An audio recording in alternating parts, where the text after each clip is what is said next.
World War II was over. The Allies had won the war, but between the winners, two superpowers emerged, two powers with different ideologies. Capitalist, the United States against communist, the Soviet Union. Then the hatred arose between the East and the West, the Cold War. Then Berlin became walled for 30 years, with barbed wire, breeze blocks and a 13 feet high concrete barrier topped with a round pipe to make clambering it difficult. It was manned round the clock by Kalashnikov toting guards and equipped with watchtowers and searchlights encircling the West Berlin. The wall bought Cold War stability at a ghastly human price. About 718 people died, either at the wall or at the inner German border, trying to escape to the west. Hundreds were shot dead. Others suffered horrible injuries from shrapnel spraying, automatic firing devices that lined the border.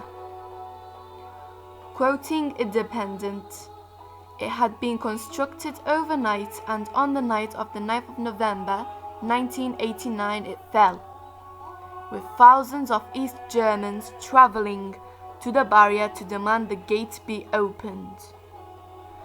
They were met on the other side by huge crowds of Wesses, waiting to greet them with flowers and champagne, starting celebrations that lasted for days. 2 million East Germans have immigrated to the West since reunification, the vast majority in search of jobs, and economic data recently released shows that the East still has a lot of catching up to do. Why did the Berlin Wall fall? Among many factors, I would underline the following four. The economic system of the Soviet Union was breaking down, leading to an implosion. The military buildup of the United States and NATO countries during the Cold War effectively backed down the Soviets, bankrupting them.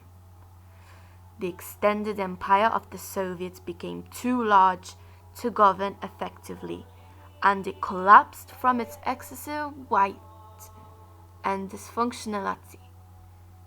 It was the triumph of free markets over the command economy. People in Eastern Europe rebelled because they wanted a Western standard of living.